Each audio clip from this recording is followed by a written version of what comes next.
Greetings, friends and fellow curious humans, and welcome to Ask an Astrobiologist, the show that celebrates the science and celebrates the scientists involved in our quest to understand the nature of life. I'm your host, Graham Lau, also known as the Cosmobiologist, and we're brought to you by SegaNet.org and the NASA Astrobiology Program. And today we have a really fun special episode for all of you that's going to focus on the history and the impacts of the Astrobiology Graduate Conference, or AbGradCon.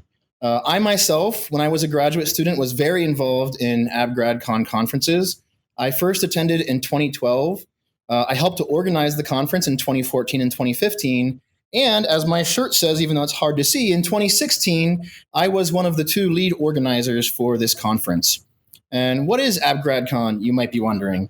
It's a conference specifically targeting early career scientists, graduate students primarily, but also some undergraduates and some graduates or postdocs, to come together and share their research, share their interests, but also to network, to learn more about each other from the various places around the world they come from and the different kinds of research projects they have going on, to learn about collaboration, and even for myself, to learn about science communication. That's where I really realized at AbGradCon that I wanted to learn how to share my science, not just with other geologists and other biochemists, but with astrophysicists and oceanographers and philosophers and engineers and everyone else I possibly could. And so we're super excited to have a very special episode of Ask an Astrobiologist focusing on AbGradCon today for you.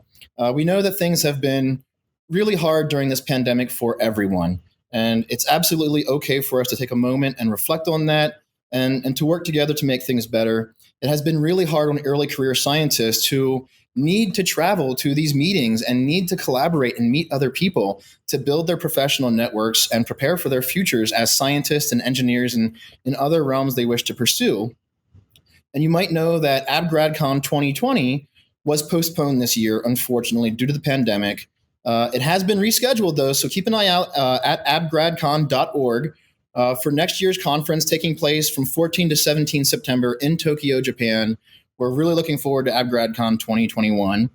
And then for today is going to be a really special episode, like I said. So instead of doing our photo contest we normally do, we wanted to share really quickly a few memories from Twitter that a few past attendees shared with us. First off, Dimitra Atri shared a pic on Twitter of a picture from AbGradCon 2008. Which seems like a long time ago, but it's been a launch pad for many people, including some of the researchers who will be joining me today, who will be talking about AbGradCon. And Sanjoy Som, the leader of Blue Marble Space, he also led AbGradCon in 2009. And he said that AbGradCon is where he realized that a collective of humans working together towards a goal is much more productive than the sum of the individual parts.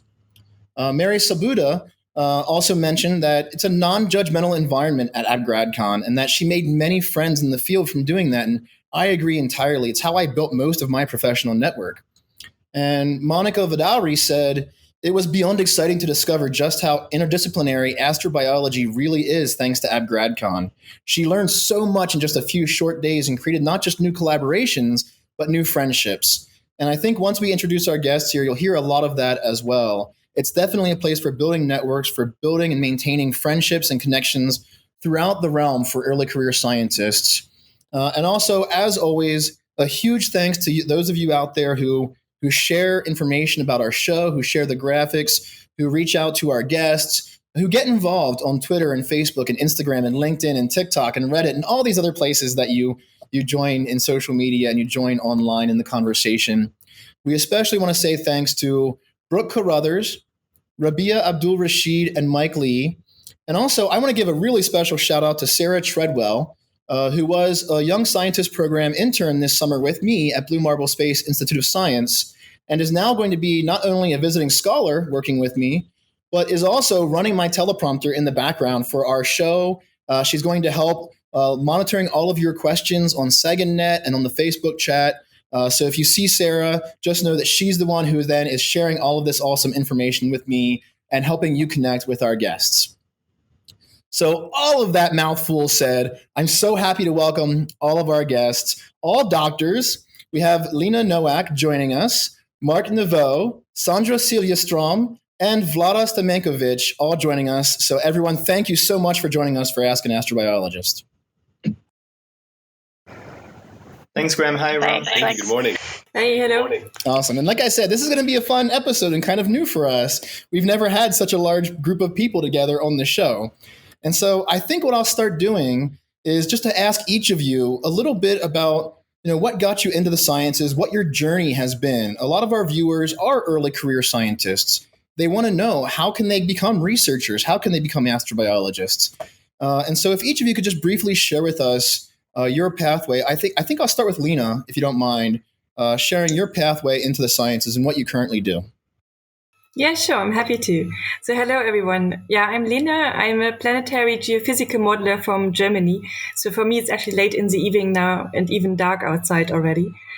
Actually, how I got there, I actually had nothing to do with astrobiology in the beginning when I was studying. At university, I was studying mathematics.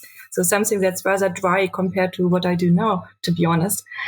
But then I was looking for a PhD topic, I wanted to have something more applied. So I wanted to still do the mathematical, numerical, computational background that I built up at university, but I wanted to apply it to a topic that I find interesting. And when I realized that there's a German aerospace center with an institute on planetary research actually next door of my university, of course, I asked there first for a PhD, and I was very lucky that they were exactly looking for someone like me at that time. And so for me, it was really lucky to get into this whole field of planetary sciences this way. And I was actually part of a larger net group focusing on astrobiology topics, so specifically on planetary habitability and evolution. And after a couple of years, when I was looking for a postdoc position, there was yet another network. It was actually in Belgium at the time, looking again on planetary evolution habitability aspects. So it was a perfect match for me. And I had some 5 really nice years in Belgium and Brussels at the Royal Observatory of Belgium there. And yeah, a few years back, I was quite lucky to get a junior professorship in Germany, which is actually like an assistant professorship position in the US. And so I'm building up my group now on modeling the interior of planets, outgassing, and understanding the coupling between the interior and the atmosphere, essentially. Oh, that's awesome. Yeah, and it's good to point out that we use different terms across the world for some of these different positions. And I even discovered this past year that the word graduate student itself isn't necessarily the same thing in lots of different places, which is really interesting. So when you are speaking to people across the globe, remember that we do use different terms for some of these positions. How about Mark Naveau next? What was your pathway, Mark, into your current career? Yeah, so hi, everyone. I'm Mark. I've been super interested in astrobiology ever since I was a teenager, really, but I learned that I could do this for a living about 10 years ago, maybe 11 years ago, as an intern at NASA's Goddard Space Flight Center in the suburbs of Washington, D.C. Back then, I'm French, and so I was studying in France aerospace engineering, and I came to Goddard to intern as an aerospace engineer, but then I discovered the science side, and that was love at first sight. I applied for PhD programs in the US, did my PhD research at Arizona State University. And after that, I came back to the DC area, although that was kind of random, but I worked at NASA headquarters in the astrobiology program until about 2 years ago, where I joined NASA Goddard. And since I've been working there, it's a great place. And my favorite destination to search for life is the icy worlds of the solar system and the oceans that lie beneath.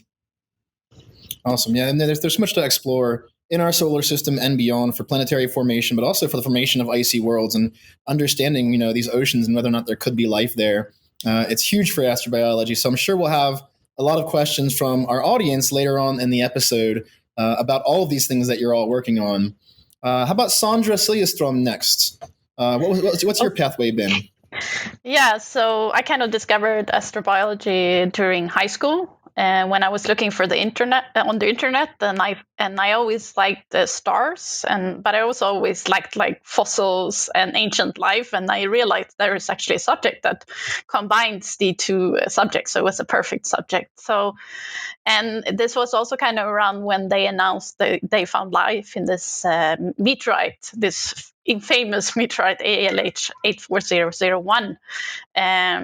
And then then I did there was no real astrobiology in Sweden, so I'm in Sweden, so I did an undergrad actually in engineering biology. But actually, as I was doing my master's thesis, there was this guy that called himself the first astrobiologist in Sweden, and he was on TV commenting the landing of, I think it was the Mir rovers or something. And I actually sent him an email and got a master's thesis through him. So you can actually get a master's thesis through like actually seeing something through TV. And then I did my master's, and I actually did my master's at the place I'm actually working now. It's Sweden's largest research institute, RISE. And then we applied for money for a PhD, so I continued. And I did a PhD so I have a PhD in geochemistry. So I'm studying organics in rocks, usually doing like in situ measurements, trying to localize organics to specific features in rocks, including Martian meteorites. And after I finished my PhD, I got a permanent position as a research scientist at this RISE. And currently, my biggest project maybe is I just was selected to become a return sample scientist on the Mars 2020 rover. So I'm going to be part of the team to select the samples for the Mars 2020 rover to be drilled, among all the other scientists working on excellent scientists working on Mars 2020. So that's awesome. Kind of my path. We definitely need awesome geochemistry too, and we want to get the best samples back we possibly can from Mars. Sample return is like a holy grail, right? In space sciences and astrobiology. And so we might know that like right now, Hayabusa 2 is on its way home with some asteroidal materials. We have OSIRIS-REx on its way home with some asteroidal materials. But we haven't returned any samples from the surface of Mars yet. And so that'll be a huge undertaking for us to have happen. How about Vlada Stamenkovic? How about what was your pathway in the sciences towards your career you currently have? So I think first, good morning, good afternoon, good evening, everybody all over the world. Nice to be here. So my path started really young. I think mainly with Next Generation, meaning Star Trek. I think Deanna Troi and Captain Picard kind of lured me in. And, for me, and that's actually quite real. I think Star Trek has been influencing me very early on because, they don't really care about, catalyzing or looking at like stars. They don't really want to find life in the universe, explore life in the universe. So I became very, very early just fascinated by life. And I tried to find my way into that in Switzerland, where I grew up. And there was nothing really focusing on astrobiology, but I started studying physics at the ETH in Zurich, theoretical physics and mathematics. And in parallel, there was a space biology institute. And with some really good friends of mine, we went straight into there and started doing experiments on zero-G planes. And then later on, I became the PI of sending actually an experiment to the ISS while I was still studying. And on a Russian satellite, the latter one, which was actually the first one, exploded. But we went, luckily, fortunate to the ISS. And then I searched more for the path, how to get really to how to use my capabilities to explore life in the universe. And I took it then to a PhD at the same place that Lina did a PhD in the German Aerospace Center in Berlin.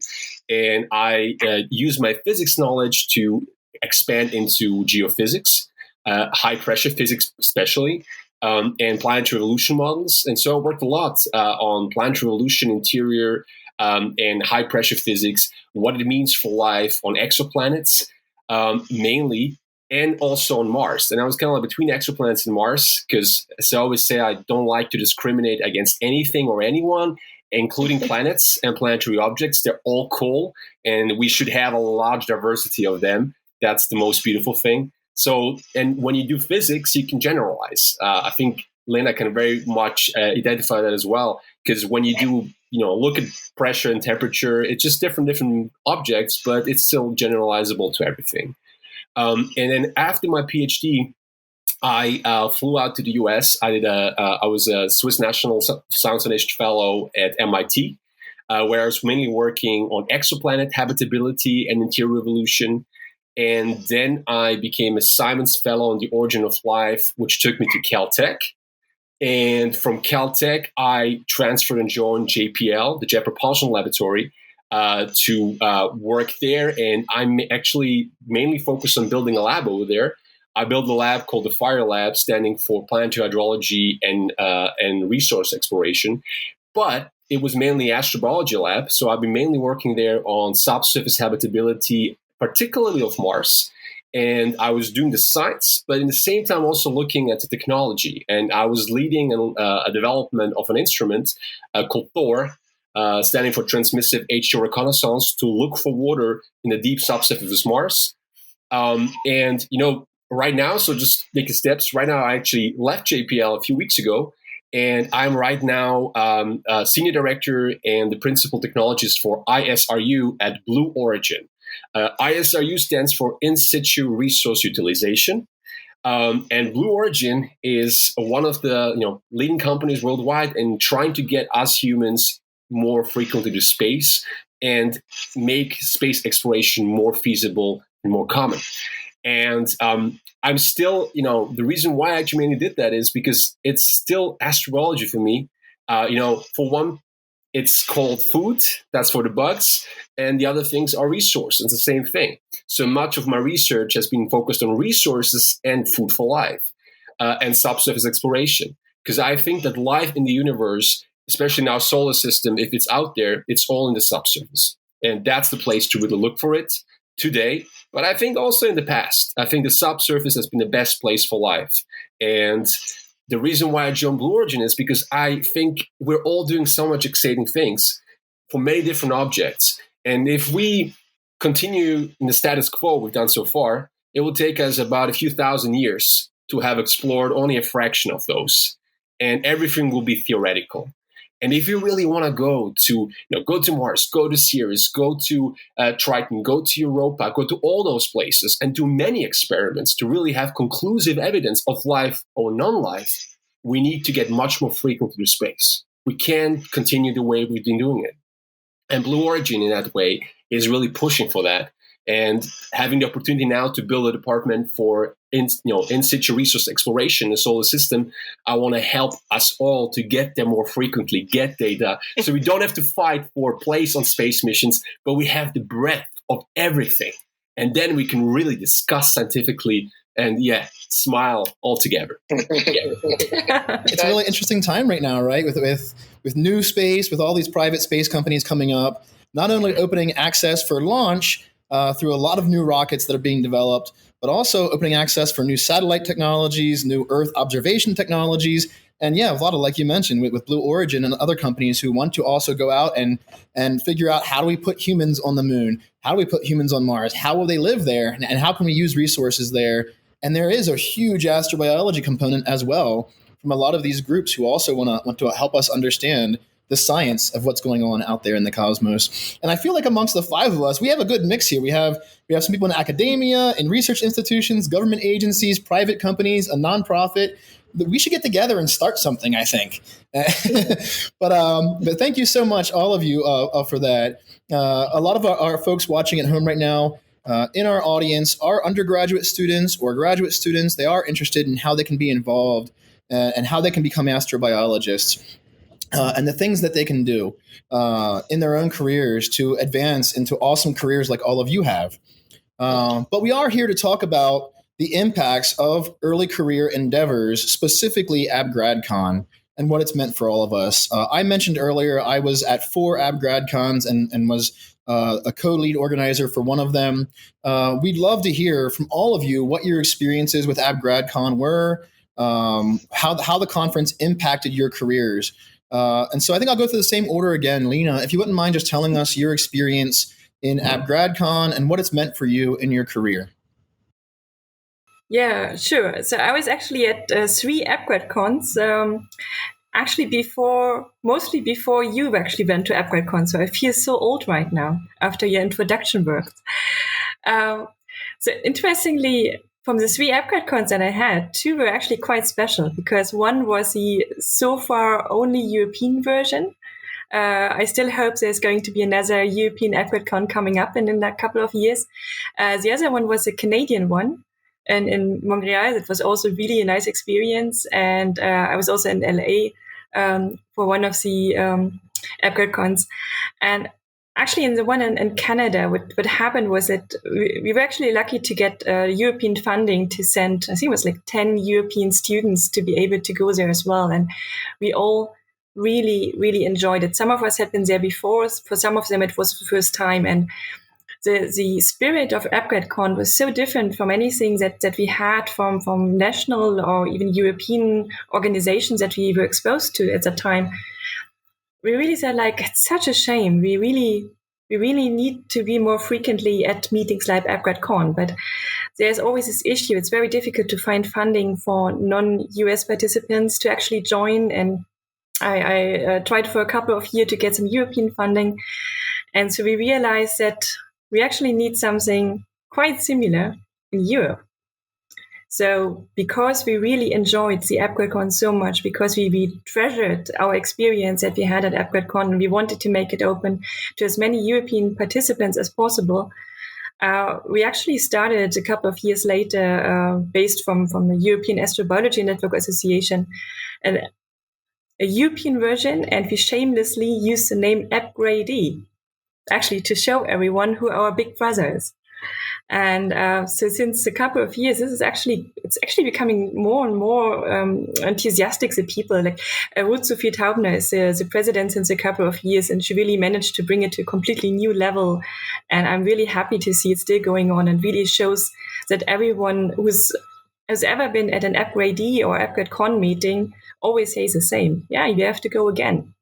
Everyone has to go, clearly.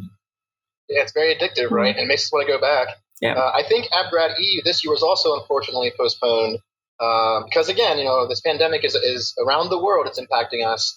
But hopefully for everyone in Europe, keep your eyes out for AppGradE 2021.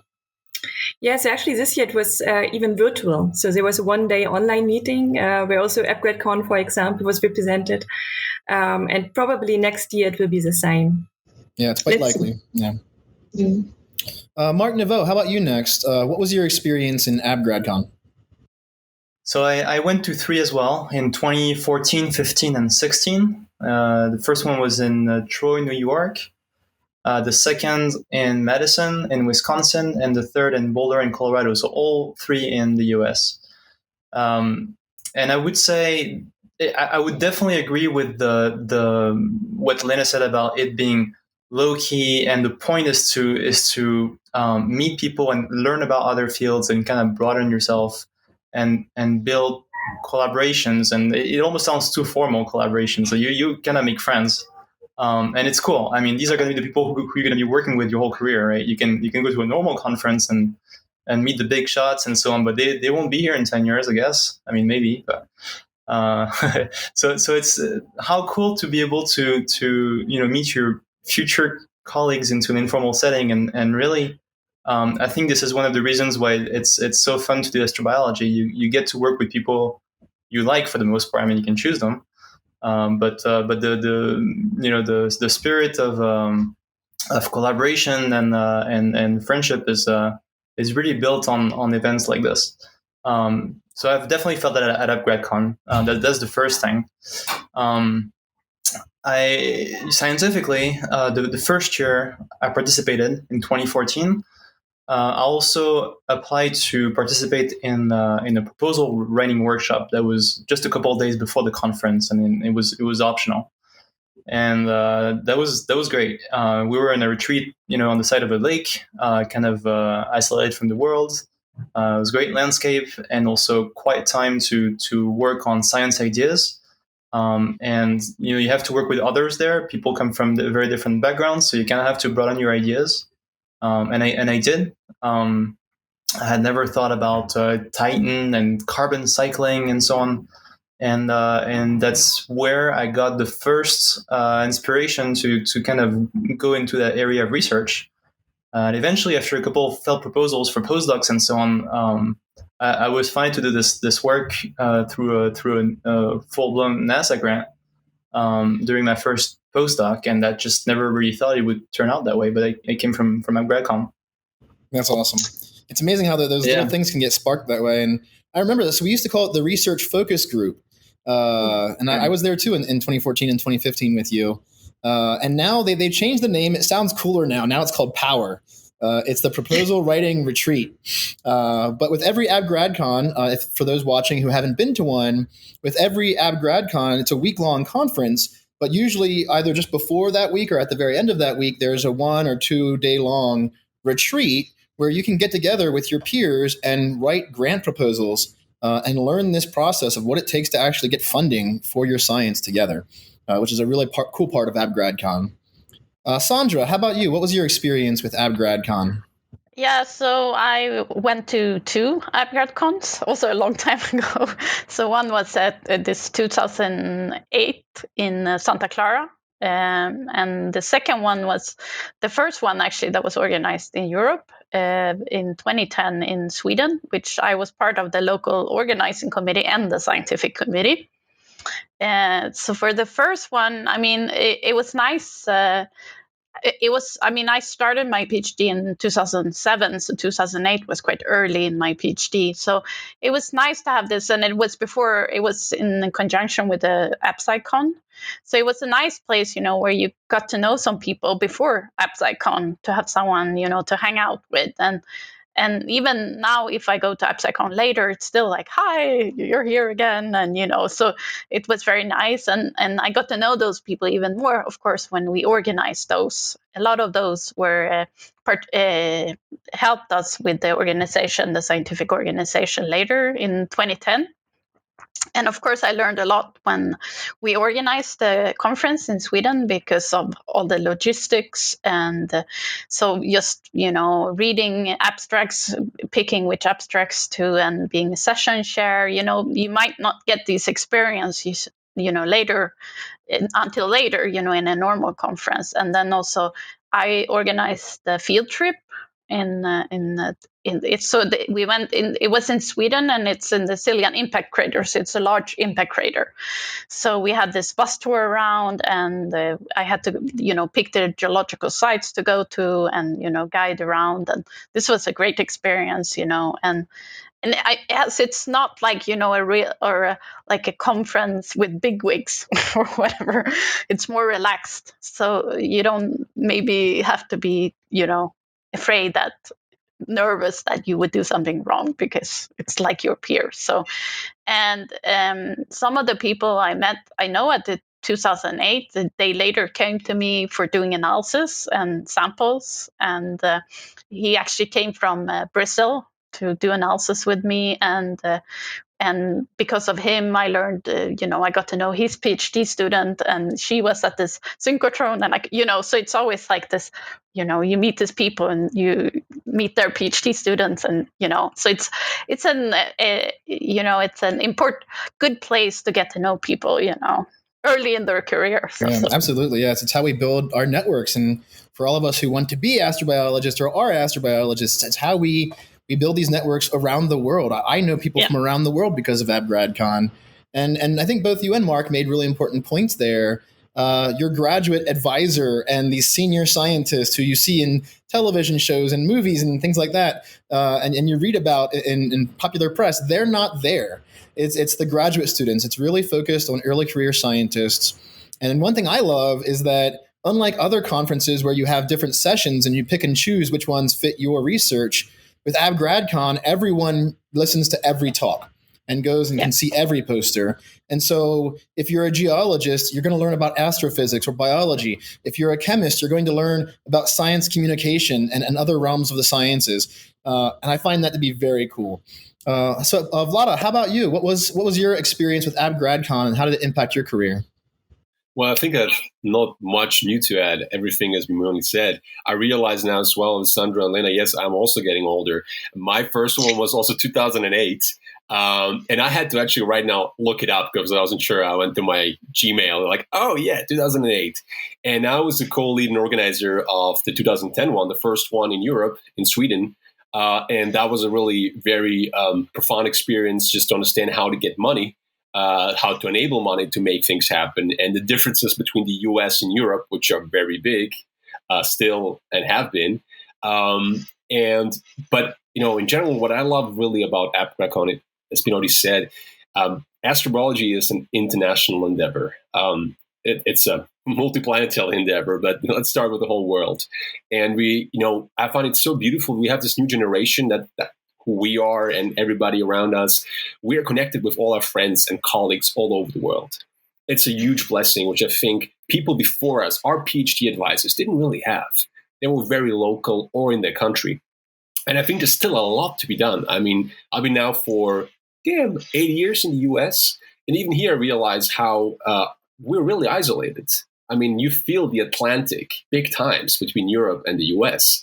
And that's ridiculous in a time where we deal with climate change, with global issues. And that's what Apricon really helps. I think it's one of the most beautiful questions we address. That is, I think, the most beautiful question that anybody can ask. And we're doing this with all these colleagues and friends all over the world. It's really a role model for how the world should be, And I think that's what I love about Apricon. It helps doing that.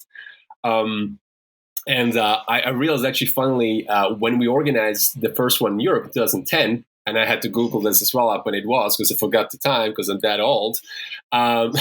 It was in Sirian Impact Crater, which was the first exploration point for deep subsurface life and for, bringing this connection that life might be actually mainly in subsurface. So I kind of didn't really get that only later. And it's kind of like funny now knowing that, RIMFAX is going to be on, which is the radar on Mars, which symbol is the horse, the Swedish horse. So that was the gift we all got then. And we got the little RIMFAX. So yeah. And Sandra's surely thinking now, no, it's different in Sweden. But we'll figure it out. No, right? Am I right? I hope. What did you say? We got this little horse as a gift for everybody. Oh, yeah. I still have that one, yeah. Yes, and that's also for the GPR on Mars right now. So I really would encourage everybody, go to Apricons, get to know the people, make friends, be collaborative, work together. Don't work, there's this whole thing in our current culture about publishing papers, working and stuff. And, I think Sandro said it really well. Sandro is a very wise man for his age. He's going to be laughing there. But, we can really do so much more together. And it's just also so much more fun. And, and that brings me back to the Star Trek thing, which I always loved in Star Trek, was how people work together and respect each other and care for each other. And that's what I always felt with Apricon. There is this real care and curiosity and making things together more beautiful and bigger. I love that. Yeah. And, and I'm glad that you mentioned too, like the international component. I mean, all 5 of us here are from various different places around the world. And AbGradCon 2021 will take place in Tokyo, Japan, led by Drs. Tony Gia and Kristen Johnson. And it's going to be another kind of international collaborative conference for a lot of people from, especially around the Pacific region, to come together and join AbGradCon. And during this pandemic, we've noticed a lot more people coming online, new voices from around the globe.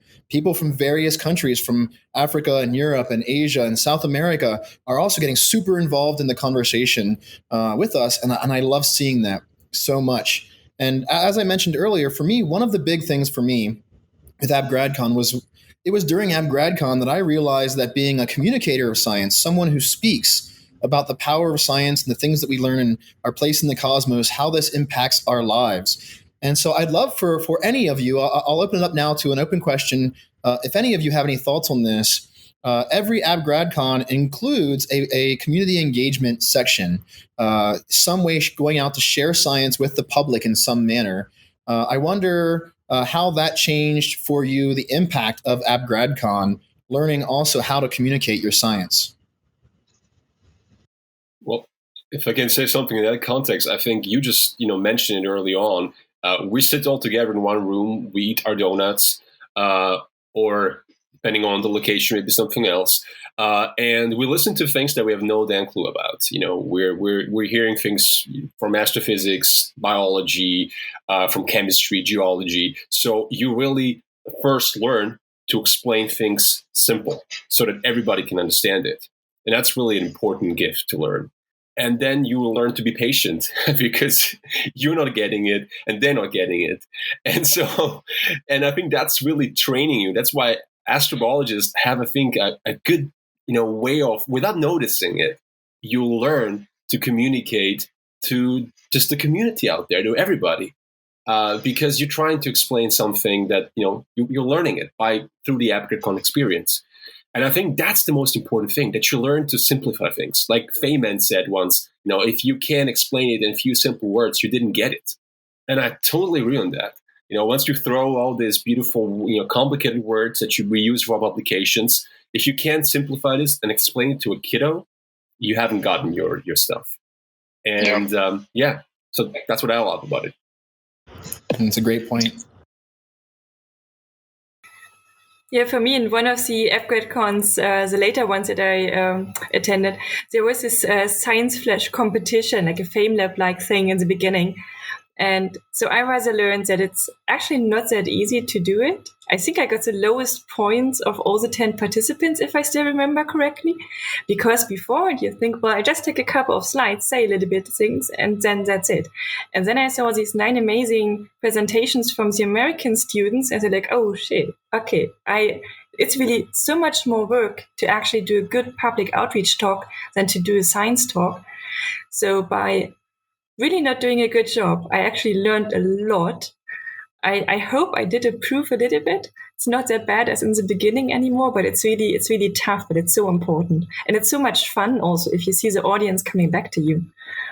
Absolutely.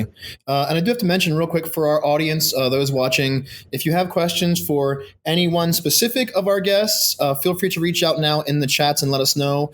Or if you just have a general question you want to ask any of our guests, they can all answer. Feel free to reach out now in the chats and start asking questions, and I'll open up that audience chat here in just a second. But I absolutely agree. Yeah, I did FameLab through AppGradCon, and that changed the course of my career just by learning how to communicate. And I love that there was a communication workshop inside of FameLab that we were also learning how to share our science. So let me see some questions here from our audience. We have a question from Facebook from user Tira Faustino. Tira wants to know how to become an astrobiologist. Tira says, I'm a nursing major completing general education courses at my local community college, and now I'm thinking about transferring to UCR to obtain a BS in biology, but I'm not sure what to do from there. And so maybe we can be even more general. What would each of you recommend to a young undergraduate student, someone who wants to complete a degree and then move on and become an astrobiologist? What would be your advice for them? So Tara, I can tell you what I did. When I just learned that I can become an astrobiologist, and where do I start? I was very much an outsider, trying to look at how to get there in the US, coming from Europe, and I just reached out to people who were astrobiologists. So I found them. I typed NASA astrobiology or something like that. Got taken to a website that said, well, here are these teams doing astrobiology research, and here are the people who lead these teams and who are part of them. I didn't have really a clue about how to do research in science, like look up scientific papers and so on. So I just really went off of websites. And I kind of started emailing these people, and some never answered. Maybe, the 10% who did kind of pointed me to the next level. And that's kind of how I got to reach out to them. I learned that there was such a thing as an astrobiology science conference. At that time, I had gotten a small student grant to travel. And so I used it to go to that conference. So it was AppSciCon in 2010. And there I was, everyone was there. So I just I was emailing people, maybe 20, 30 people, and asking to meet them at the breaks because I was interested in doing school and so on. And that's just kind of how I got to meet the people behind it and really get a ton of information just from a short informal conversation. And that was my way in.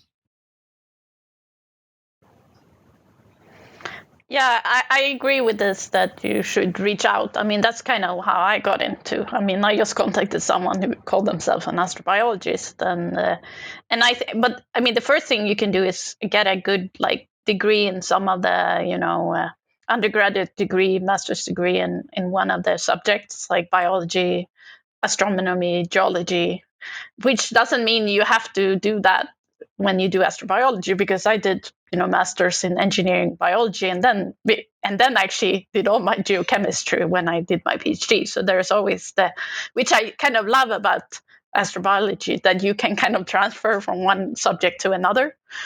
But I mean, get some type of a degree and then, contact people. I mean, I have people that are doing high school and they ask for projects, and like try to guide them to like, you can do this or that. And I think that's the best way to contact people. And there's always going to be someone who's going to help you. So it's a very good point. Now, actually, let's broaden this out then a little bit.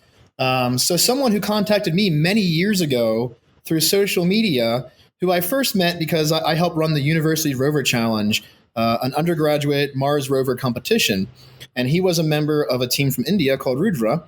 And he reached out to me online and started connecting and just asking me very simple questions. And then this summer, he ended up working for me as an intern. And now he's a visiting scholar at our nonprofit, working with me doing research. And he's writing a book chapter with me. His name is Anurup Mohanty, at Strayologist on Twitter. And he has a question kind of in a similar vein. So we can open this undergraduate conversation a little bit more yet. Anurup has asked, what do you wish you had done differently as an undergraduate? Or what is something that undergraduates should be doing to become good scientists right now? Do any of you have any thoughts in that realm as well? Well, I would say what you should be doing, not should not be doing, really do what, and it sounds cheesy, but it's to really do what you like. Very, very frankly, don't overthink it. What is best for my curriculum? So I will be, no, that's ridiculous. Just because doing something is very different from finding the question interesting. You might find galaxy formation a really fascinating question, which we all do. But when you're stuck with the computer and do multi 1,000 body simulations, which are only dots, and you only do numerical fitting, you might be really bored. So go and explore many different things and see what you really enjoy doing. Do you enjoy lab work? Do you enjoy computer work? Do you enjoy doing tech? Doing more? You got to figure that out, because once you're through, you're going to do this every day. And and of course you'll transition, but do what you find out, not just where you're good at, but what you really enjoy on a day basis. And that's, I think, an important thing to be done. And then the rest will take care of itself. Yeah, I would agree to that. And I also think that there are a lot of different ways of how you can get into the field of astrobiology. And if you start with something that you feel comfortable in, I think that's much more important than having a strategic plan. Oh, I need to start biogeochemistry. I don't like biology. I don't like chemistry, but this actually brings me to astrobiology in the end. This is not going to work out. But if you like what you're doing, and if you, as the other said before, have the connections or build up the connections to astrobiologists, that's, I think, there's the best way to go. Yeah, it's very cool. Yeah. And I mean, I also, as an undergraduate, studied in different areas in biology and chemistry, and then astrophysics, and then went to geology. And it wasn't until my PhD in geology that I realized I loved being out in the field. And I loved carrying rocks in my backpack. And I loved being outdoors with my science, that I wasn't really as into the laboratory as I thought I was. And so, yeah, it's very important to explore these different things and find what really does fit, what really does work for you. So another question that has come into us from an anonymous source is, where do you think, if there is life out there, where do you think we might most likely find alien life first? And I imagine maybe you each have a different opinion on this, so I'd love to hear it. I don't know, maybe I'm biased, Mars, but no, but I mean, I guess with all the resources we're putting into Mars, I mean, there's a big chance, I mean, considering the number of just missions and now, but I mean, I don't know if Mars is, it depends also, are you looking for extinct life or extinct life? I'm assuming we're talking about extant life. maybe Mars is not the right place. It might be better with the ocean worlds, around the moons. I don't know. I try to, when people ask me this question, I should try to keep an open mind, to keep, not being set that I'm going to find, life on Mars, but, look at the evidence, so. Fairly agnostic. Yeah. How about you, Mark? What do you think? Where might we find alien life first if it's out there? Yeah, thanks for the segue, Sandra. I think ocean worlds might be the way to go. It's my personal bias. It's always 20 years away, life detection, and so I'm trying to look at the most promising places. So that there's Mars, I see worlds, planets in other solar systems, and I just feel like these ocean worlds, some of them spew some of their oceans out into space. We call it cryovolcanism. It's like cold volcanism, but the magma is water. And so if it makes pieces of the ocean, droplets that freeze once they go up, accessible by spacecraft that you don't even have to drill down. It's a fresh sample. There's a good chance the oceans have the ingredients for life. In some cases, we know it already. And it's just not all that hard to do in the grand scheme of things. So that's, if there is life there, I think we'll know in the next 20 years. Ask me again in 20 years. It's always 20 years away. Well, how about you, Lena? What do you think? Is it 20 years away? And if not, or if so, where might we find alien life, do you think? Well, I guess the question is, do you really mean find a clear proof of life, or think we may have found life? Because I think for thinking that we may have found life, we may not even have to wait that long, but then we should look outside of the solar system. I think with something like James Webb Space Telescope coming up, our chances are really strong to get very surprising signatures in atmospheres of exoplanets that we may not be able to explain unless there might be life on it. But I always say, as long as it doesn't talk to you, you don't know it's alive. So the first proof, I think, like a real proof, unless we have communication, can only be in the solar system. That's a good point. Yeah, it would be very hard. We saw with what is currently a debate about whether or not there is phosphine on Venus. It's also making us question, we consider some potential gases to be potential biosignatures, but maybe we'll find them on an exoplanet and we won't have any way to test whether or not there is a biosphere there. But it is very exciting for James Webb Space Telescope and some of these other next generation telescope proposals like LAVOIR, Origin Space Telescope, LYNX. There's so many cool proposals for upcoming telescopes that are very exciting. Vlada, how about you? Where do you think we might find alien life if it's out there? So I think the circle was really nicely closed now. The problem is, I think right now we're still in the phase of believing, and believe doesn't fit into science in any way. We need to think, right? Think needs statistics, needs numbers. Let's look at the methane example on Mars.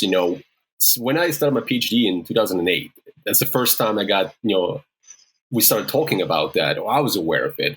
It's now 12 years down the line. And we have, these spikes of methane on Mars, which might be coming from the subsurface, might be indicating aqueous activity or maybe life.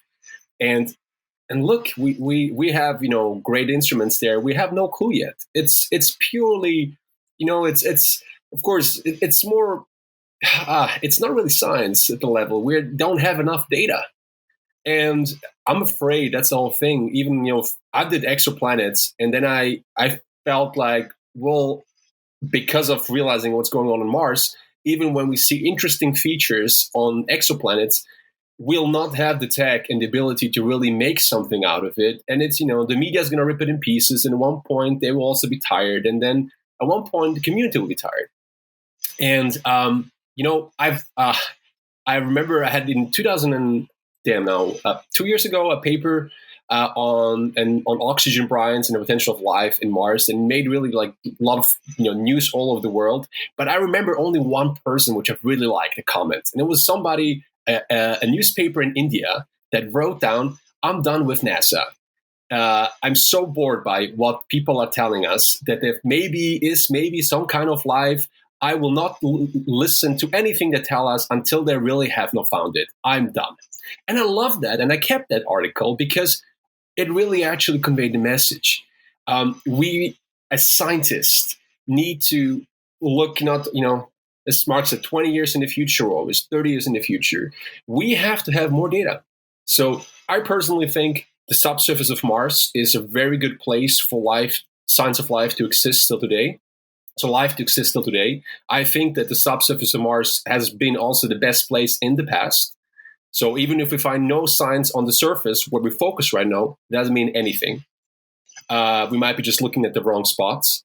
And ocean worlds, wow, amazing as well. The realm of exoplanets.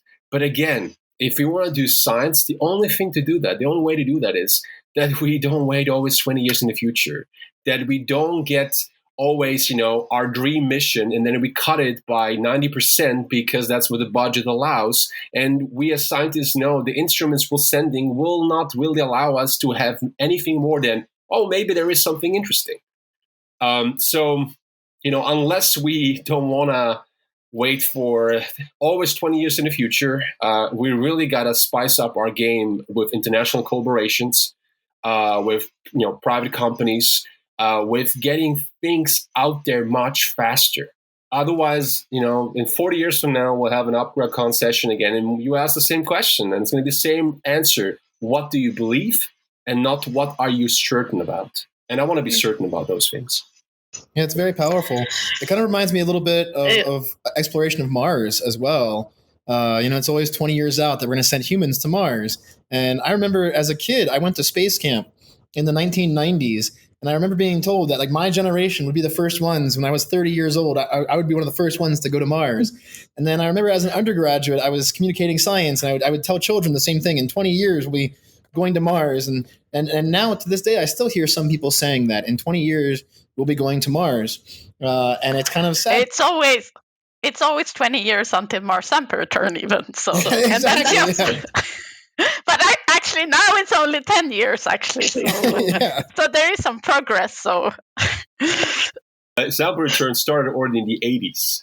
So actually there was in the early 80s was the formation of the first new Mars underground, which was against the space shuttle program to finally start getting Mars science. That's 40 years ago. 40 years ago. So things happen. But I just like to say one thing, and that's what comes in.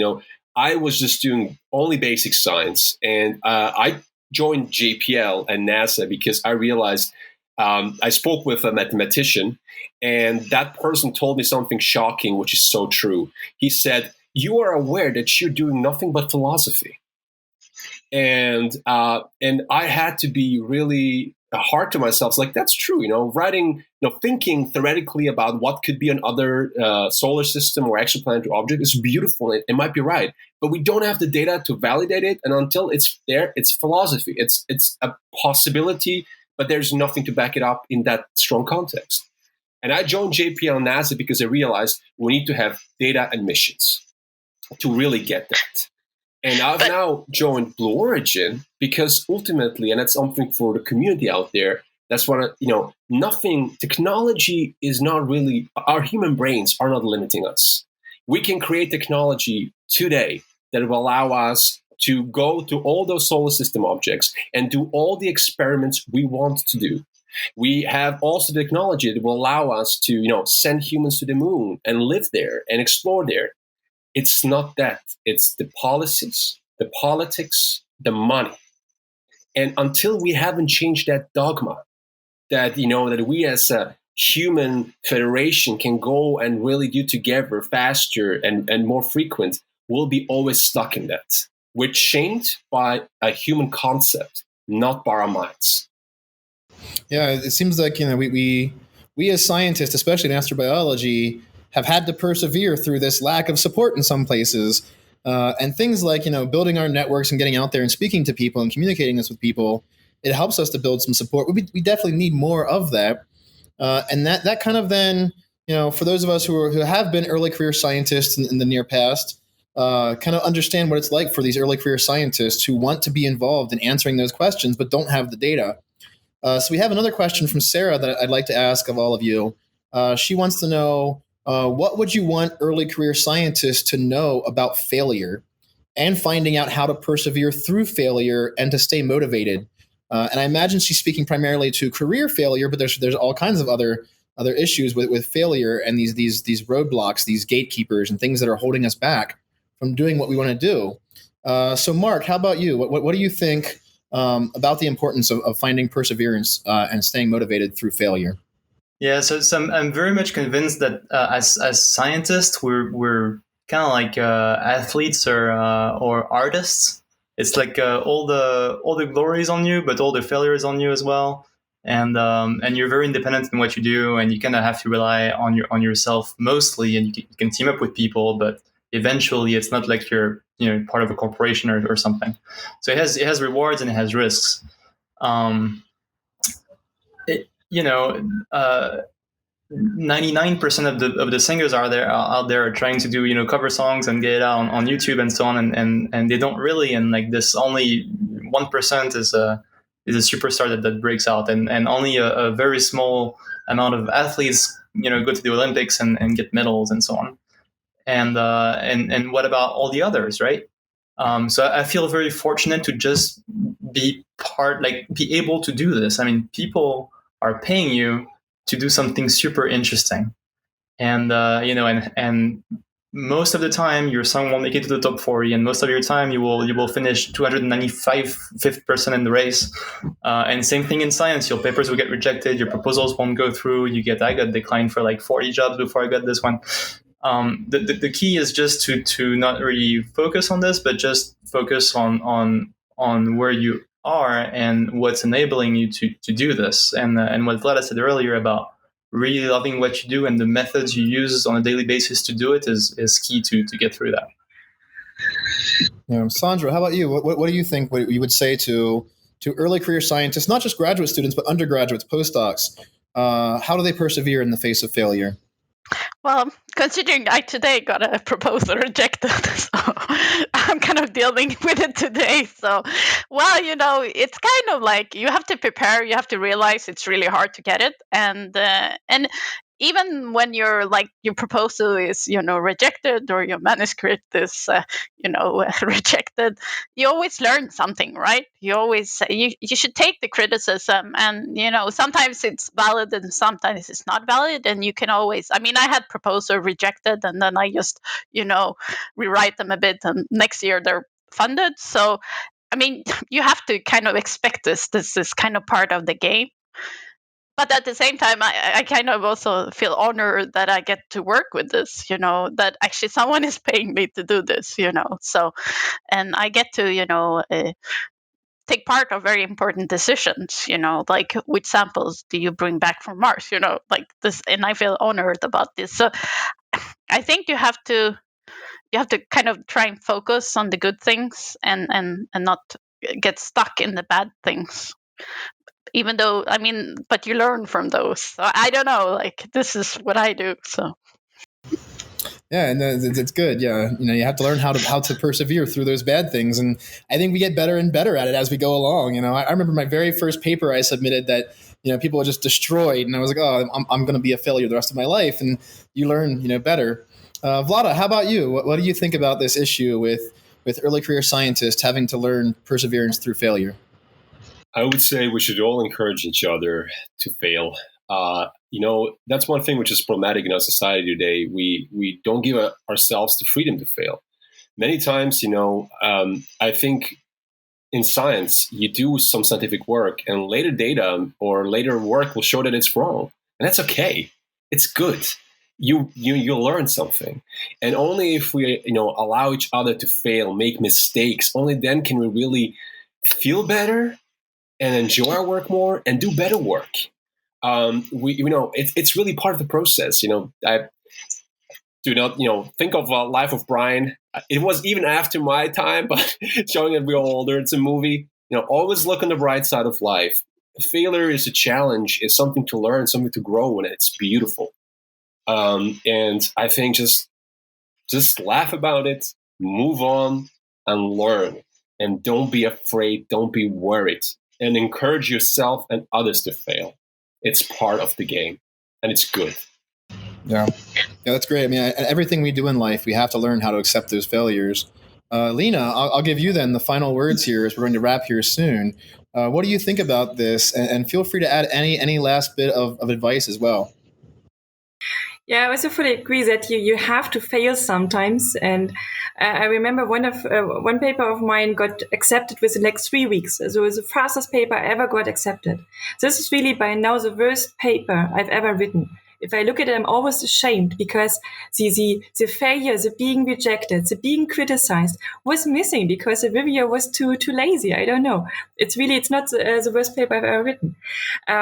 For me, actually, as a graduate student, or also later as a PhD student postdoc, it was really important for me to realize that everyone in science has failures to cope with. And even if you're talking with the boss of your institute, everyone has papers rejected, everyone has proposals rejected. So it's a normal way of a science life in a way.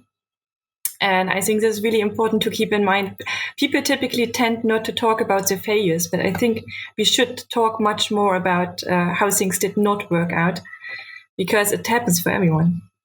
Yeah, absolutely. Well, this has been a very fun conversation, all of you. Thank you so much, all four of you, for joining us for Ask an Astrobiologist. I really appreciate your time and having you here with us today. And thanks, as always, to our audience for watching and joining us. For our call to action this month for this episode, if you want to learn more about AbGradCon, go and check out abgradcon.org. If you are an early career scientist, feel free to register for next year, the 14th through 17th of September in Tokyo, Japan. Also, if you want to learn more about the past and what's gone on with AbGradCon, if you go to the NASA Astrobiology YouTube channel, it's youtube.com/NASA Astrobiology, you can find playlists that archive all of the talks and all of the science communication endeavors, all of the cool events that we've had at the AbGradCons over these last many years. It's a great place to go and check out. And then finally, if any of you want to stay in the loop on upcoming episodes of Ask an Astrobiologist, find out more about opportunities, especially for early career scientists from NASA Astrobiology, then the producer and director of Ask an Astrobiologist, Mike Toyon, is going to pop up the link for signing up for our email list so that you can join us and know about when all these things are going on. As always, keep an eye out on all of social media and websites for SaganNet.org, at SaganOrg on Twitter, at NASA Astrobio on Twitter. If you'd like to talk to me, I'm at Cosmobiologist on Twitter. Once again, to all four of our guests, thank you so much for your time. And to our audience, thanks for joining. And remember, until next time, stay curious.